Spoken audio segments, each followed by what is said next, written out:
자기 조직화 모델 자체가 편미분 방정식계로 구성되어 있습니다. 그래서 편미분 방정식계에 대하여 수학적으로 해석하여 수학적인 방법론을 개발하는 것입니다. 구체적으로 들어가면은 2014년도에 자기 조직화 타겟 탐색 모델에 대하여 조화성을 바탕으로 바이오 입자의 밀도 분포, 유인 화학물질의 농도, 그다음에 깊이 화학물질 농도로 구성된 편미분 방정식계를 제안하였습니다. 예를 들면은 바이오 입자가 타겟을 발견했을 때 화학물질을 분비하는 성질을 가지고 있습니다. 그러면은 바이오 입자가 타겟을 발견했을 때 화학물질을 분비함으로써 그 타겟 주위에는 화학물질의 농도가 높아집니다. 즉, 이 농도가 높아짐으로 바이오 입자들이 모을 겁니다. 이러한 성질을 세 개의 편미분 방정식계로 표현하였습니다. 그러면 방금 말씀드렸듯이 바이오 입자 자체는 유인 화학물질하고 깊이 화학물질에 민감합니다. 그래서 유인 화학물질하고 깊이 화학물질을 조절함으로써 바이오 입자의 밀도 분포를 적절히 제어할 수 있는가, 그러한 문제가 바로 최적 제어 문제입니다. 그래 이 부분이 필요성이라고 생각합니다. 방금 제가 말씀드린 대로 조화성을 간단하게 설명드리면은 아메바를 예로 들겠습니다. 아메바 자체는 화학물질의 농도, 즉 유인 화학물질 농도가 높은 쪽으로 움직이는 성질을 가지고 있습니다. 또한 아메바는 화학물질을 스스로 분비하는 성질을 가지고 있습니다. 이러한 성질을 가지고 예를 들면은 아메바가 먹이를 찾아 확산하고 있을 때 먹이가 없다 하면은 유인 화학물질이 있는 부분으로 모이는 성질을 가지고 있습니다. 그때 모였을 때 아메바 자신도 화학물질을 분비하는 데 있습니다. 그럼 그 부분 자체는 화학물질 농도가 점점 높아질 겁니다. 그럼 계속적으로 모이면서 집합체를 형성할 겁니다. 그러한 과정을 조화성이라고 하겠습니다. 국내적으로 미국이라든가 유럽 쪽, 일본에서 아까 말씀드린 조화성을 가진 편미분 방정식계에 대한 수학적인 연구가 활발히 이루어져 있습니다.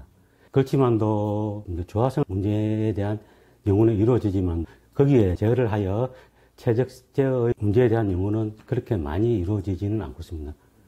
그래서 그 부분 자체가 앞으로 좀 더 많이 연구되어져야 할 부분이라고 생각합니다. 수학적으로 생각하면 좀 어렵지 않나 싶은데 조금 전에 말씀드린 같이 아메바가 조화성을 가진 데 있습니다. 모이는 성질.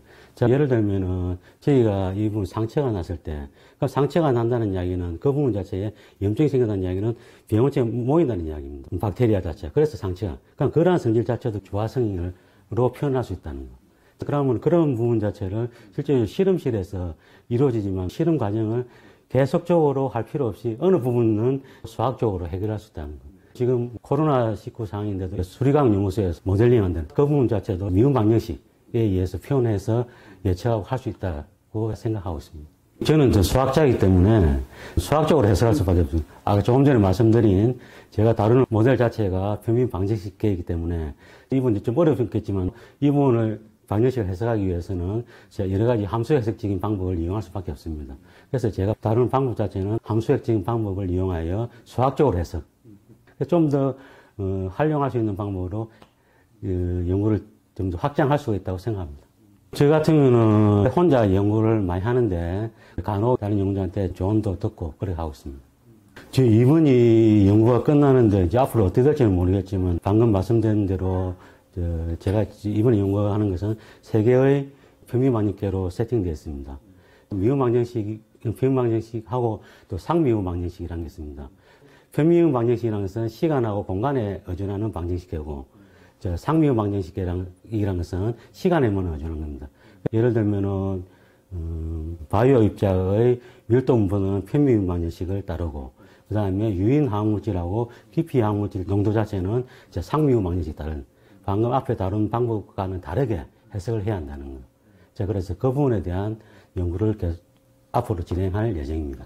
근데 저도 지금 학위를 받은 지가 2001년도에 학위를 받았는데, 계속적으로 지금 벌써 20년 가까이 이 편미분 방정식계에 대한 연구를 계속 해오고 있습니다. 앞으로도 제가 정년할 때까지는 이 부분 자체가 방정식계는 다르지만 실제적으로 모델링 된 방정식이 여러 가지 파생된 게 많습니다. 그럼 실제적으로 그 방법에 대해서 각각에 대해서 연구가 되어야 한다. 그래서 좀 더 어느 부분 자체를 통합할 수 있는 일반적인 이론, 이게 전부 다를 커버할 수 있기 때문에 연구가 계속적으로 이루어질 수밖에 없는 상황입니다.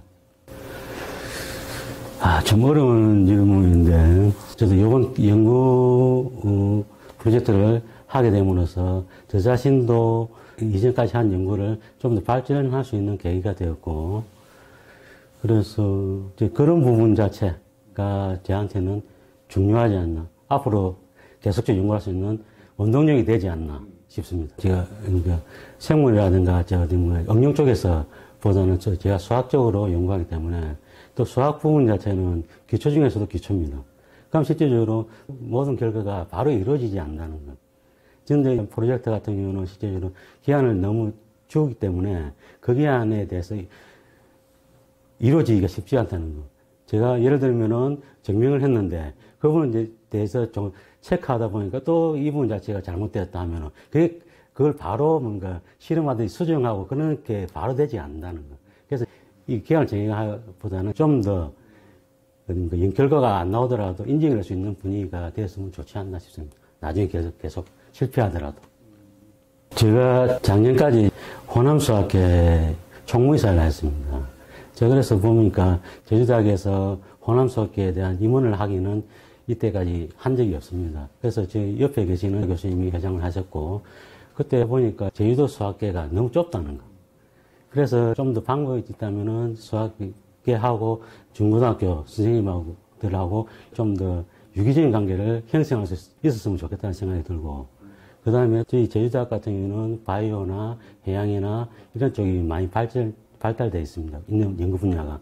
그래서 이런 분야에 대해서 수학적으로 접근할 수 있으면 수학 분야가 좀 더 제주도에서 확장을 할 수 있지 않나 생각합니다.